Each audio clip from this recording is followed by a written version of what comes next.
I've worked as a lunch lady, cafeteria worker for close to a year now, and it's the best job I've ever had. Originally, when I applied for it, I was beyond disappointed that my endless job searching had concluded with not only the high school I despised going to, but easily the worst position in it. I would have taken the school janitor if they had offered, but I didn't have any options. I was broke, had to look for new employment since the diner I previously worked at had multiple health code violations. And since I was a high school dropout and never went to college, finding a well-paying job has proved difficult.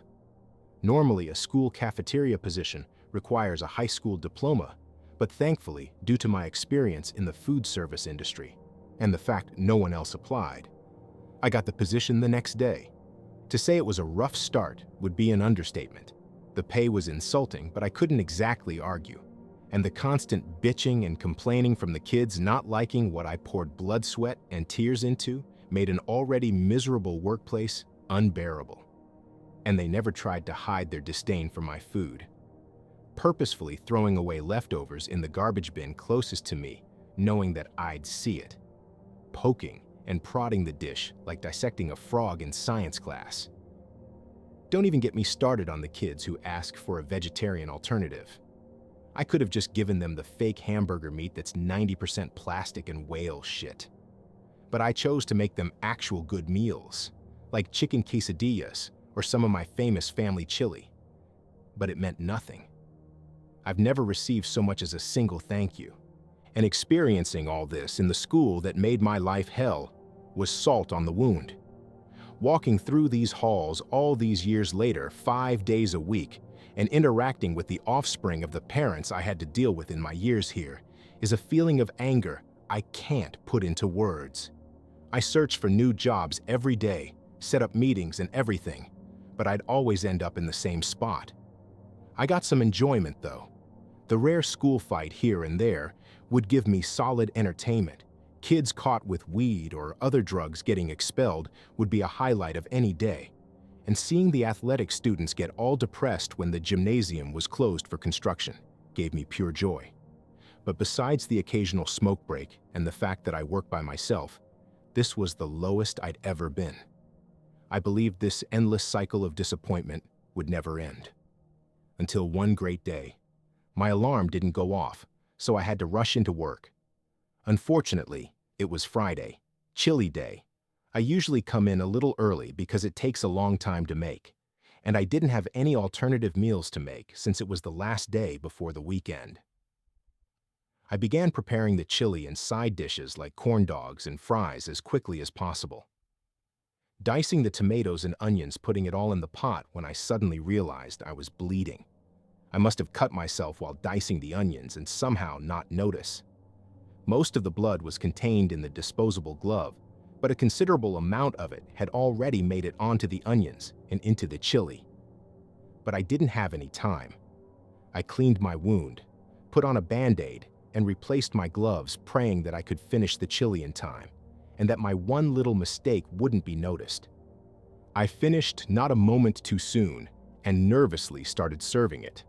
I wasn't concerned in someone visually noticing anything as I mixed it well, and the chili normally has a reddish hue to it. But I never got to test it in my rushed preparation. Could one of them actually tell what was in it by the taste? I kept asking myself. That hour felt like an eternity as I watched every person who got the chili take a bite. And yet, surprisingly, nothing. Not a single unusual reaction from any student.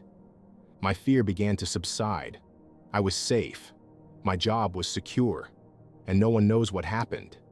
But then a new thought started popping in my mind. What else can I put in?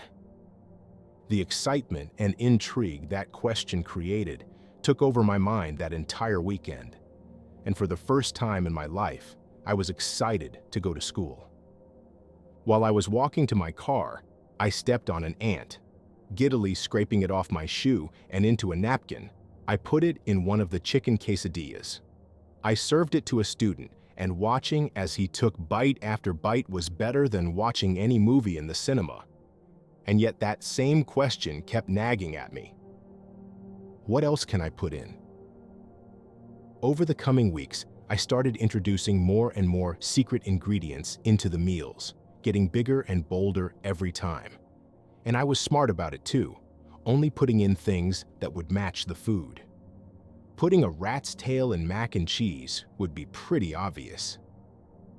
I've introduced so much into their diet, but I definitely have some personal favorites, like some rust from an old metal door in the chicken curry, diced centipede among many other insects I could find in the tacos, cigarette ashes in the clam chowder, and any recipe that requires a cup of water I just take from the toilet.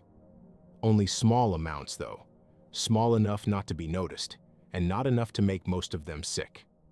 I've noticed a couple have gotten sick, probably the chunks of rat droppings I put in the burgers, but no suspicion towards me or the school. I didn't think this could get any more enjoyable, until I stumbled upon the greatest ingredient I would ever find. On a Friday night, I woke up around 3 a.m. to my neighbor's dog Rex barking. I've complained many times as it always decides to howl late at night or in the earliest of the morning. But it didn't matter to me as going to work early is exactly what I want. That way, I could walk around and grab anything to use without being noticed. No one else shows up until 6:30-ish, so I have plenty of time by myself. Especially today of all days, Chili Day. Chili Day is my favorite because chili is the easiest dish to add to. With all the different ingredients, I could put a whole fish head in and no one would notice. I walked around the school for around 40 minutes looking for anything to put into the chili. Some bugs, a stray gym sock, a floater in the bathroom. But I found nothing. Frustrated, I decided to have a smoke.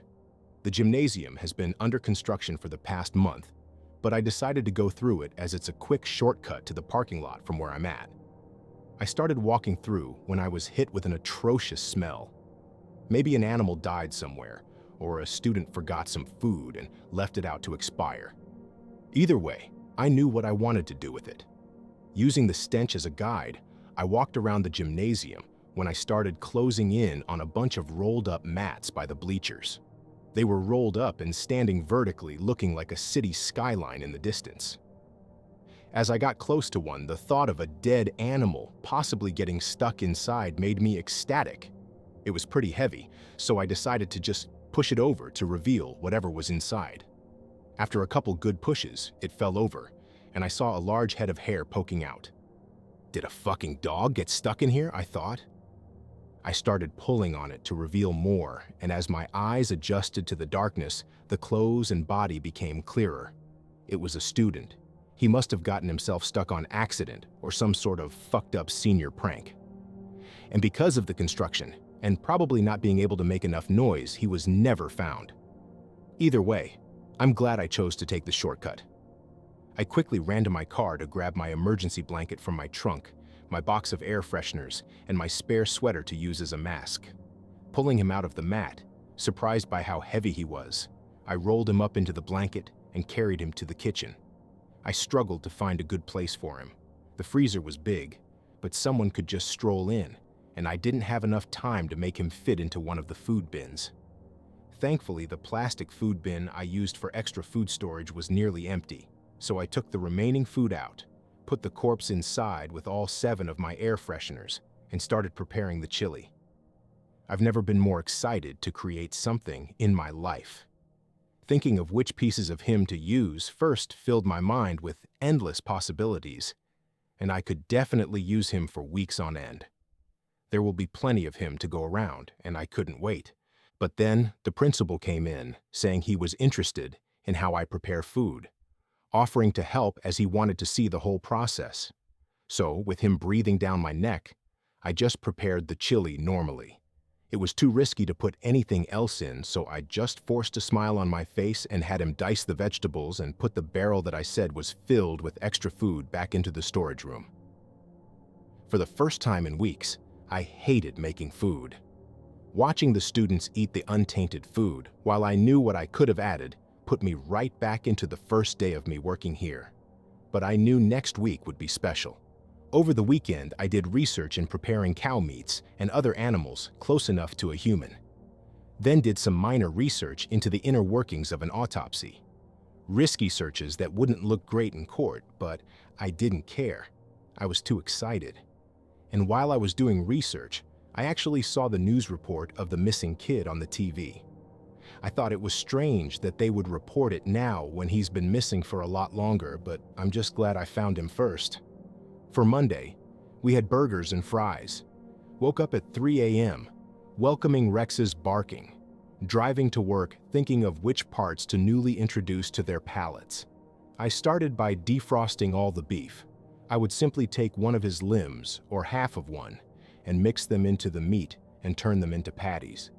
Depending on the level of decomp, I would put whatever amount would stay unnoticeable. I went back to the storage room to retrieve my secret ingredient.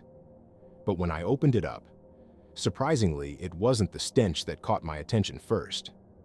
His eyes and mouth were wide open, with scratch marks all around the bottom of the lid. I guess my previous assumption was wrong, and had kept him here alive over the weekend. He wasn't missing as long as I thought, and the smell I encountered originally that led me to him must have just been his defecation.